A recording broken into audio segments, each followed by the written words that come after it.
श्री घनश्याम दुबे स्नातकोत्तर महाविद्यालय सुरियावा के बीएड विभाग का तृतीय सेमेस्टर के गृह विज्ञान शिक्षण की ऑनलाइन क्लास में आप सभी लोगों का स्वागत है। आज हम चर्चा करेंगे गृह विज्ञान की विषय सामग्री। गृह विज्ञान की विषय सामग्री, इस विषय पर चर्चा करने से पूर्व आप लोगों को इस वीडियो का पीडीएफ अवेलेबल करवाया गया है। उसे आप अपने नोटबुक में नोट कर लें और उसको सामने रख करके इस वीडियो को देखें। तो आइए प्रारंभ करते हैं गृह विज्ञान की विषय सामग्री पर संक्षिप्त वार्ता। विषय सामग्री मतलब किसी भी विषय का टॉपिक या प्रकरण या बिंदु, किसी विषय में जितने टॉपिक होते हैं, जितने प्रकरण होते हैं या जो बिंदुएं होती हैं, वही विषय सामग्री। किसी विषय के विषय सामग्री का अगर हम अध्ययन करें तो हम विषय की विशेषताओं के बारे में जान सकते हैं कि उस विषय की क्या खासियत है, उस विषय के दोष के बारे में जान सकते हैं कि उस विषय में क्या कमियां हैं और उसे दूर भी कर सकते हैं। और साथ ही साथ एक बहुत बड़ा लाभ यह है कि विषय सामग्री का अध्ययन कर हम यह जान सकते हैं कि विषय को अद्यतन कब करना है। अद्यतन का तात्पर्य कि विषय को अपडेट करना। समय के अनुसार, आवश्यकता के अनुसार आप विषय को अपडेट कर सकते हैं। कहने का तात्पर्य है कि समाज में इस समय जिन चीज़ों की मांग होगी उन्हीं चीज़ों को हम विषय में सम्मिलित कर सकते हैं। विषय को हमेशा अपडेट रखेंगे। आप जानते हैं कि वर्तमान में ज्ञान का कितना विशाल भंडार है, किंतु ठीक इसके विपरीत कि किसी विषय का पाठ्यक्रम निश्चित होता है, उसकी समय सीमा तय होती है। इसलिए हम ज्ञान के सभी खंडों को या उपखंडों को विषय सामग्री के रूप में स्थान नहीं दे सकते।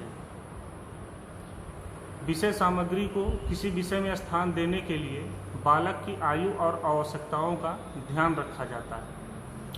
बालकों की आवश्यकताओं के अनुसार, उसकी आयु के अनुसार ही पाठ्यक्रम में, किसी विषय में पाठ्यक्रम के रूप में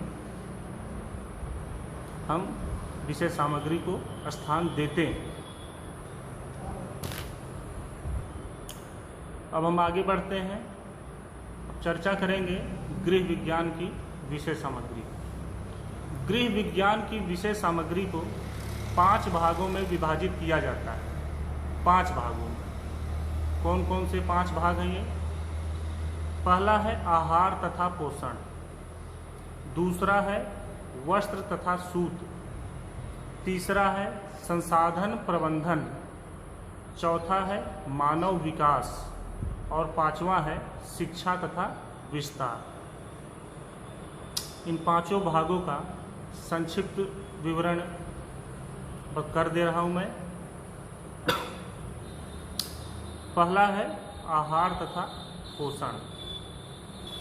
आहार तथा पोषण के अंतर्गत पाक शास्त्र एवं पोषण विज्ञान को रखा गया है। पाक शास्त्र में आप जानते होंगे कि इसमें भोजन बनाना और भोजन परोसना, ये सब सिखाया जाता है। इसके साथ साथ पाक शास्त्र के अंतर्गत ही रसोई की साफ सफाई, बर्तनों की साफ सफाई को भी सम्मिलित किया जाता है। आहार तथा पोषण में ही सम्मिलित है पोषण विज्ञान। पोषण विज्ञान के अंतर्गत हम जानते हैं या सीखते हैं कि किसी भोजन में या किसी फल में, सब्जी में कौन से विटामिन होते हैं, प्रोटीन होते हैं, कौन सा भोजन किस स्थिति में लाभदायक होता है, ये सब हम इसके अंदर सीखते हैं। दूसरा भाग है वस्त्र तथा सूत। वस्त्र तथा सूत के अंतर्गत आप सभी जानते हैं सिलाई, कढ़ाई, धुलाई इत्यादि को रखा गया है। यही आज के समय में आप जानते होंगे फैशन डिजाइनिंग या लॉन्ड्रिंग का काम, ये सब एक अच्छा काम है। कहने का तात्पर्य एक अच्छा व्यावसायिक कार्य है। तीसरा है संसाधन प्रबंधन। संसाधन प्रबंधन के अंतर्गत हम देखते हैं कि गृहस्थ उपकरण, घर के जितने भी उपकरण हैं, घर की साज सज्जा, आंतरिक सजावट, ये सब गृह प्रबंधन, संसाधन प्रबंधन के अंतर्गत आता है। अगला है मानव विकास। मानव विकास में हम देखते हैं स्वास्थ्य, शिक्षा, विवाह इत्यादि चीज़ों को रखा गया है। स्वास्थ्य के अंतर्गत आप जानते होंगे कि प्राथमिक उपचार हमें सिखाया जाता है। इसके साथ साथ बच्चों की शिक्षा को भी देखी जाती है और विवाह इत्यादि सामाजिक कार्यक्रम में भी कैसे भाग लिया जाए, किस प्रकार आप औरों से अधिक प्रभावशाली हो सकते हैं, ये सब सिखाया जाता है। अंतिम है शिक्षा तथा विस्तार। इसके अंतर्गत गृह विज्ञान में गृह विज्ञान के लिए शिक्षक तैयार किए जाते हैं। गृह विज्ञान विषय के से शिक्षक तैयार किए जाते हैं कि आगे चलकर वो एक गृह विज्ञान के शिक्षक बने और गृह विज्ञान शिक्षा का विस्तार करें। इसके साथ ही साथ सामुदायिक सेवा तथा कल्याण की भावना रखें और सामुदायिक सेवा और कल्याण करें भी। इसके अंतर्गत एक और चीज़ आता है, अहम चीज़ है, वो है अनौपचारिक शिक्षा। औपचारिक शिक्षा, अनौपचारिक शिक्षा आप सभी जानते होंगे। तो इसमें अनौपचारिक शिक्षा का विशेष महत्व है। अनौपचारिक शिक्षा को भी गृह विज्ञान की विषय सामग्री में सम्मिलित किया गया है। ये 5 भाग हैं जिन्हें गृह विज्ञान की विषय सामग्री में रखा गया है। आप सभी जानते हैं कि ये जो जितने भी विषय सामग्री हैं ये सभी एक दूसरे से सहसंबंध हैं।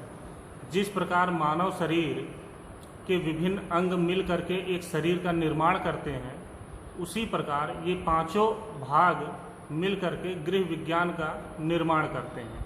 ये सभी एक दूसरे पर ही निर्भर हैं। ठीक है, तो ये गृह विज्ञान की विषय सामग्री पर चर्चा थी। धन्यवाद।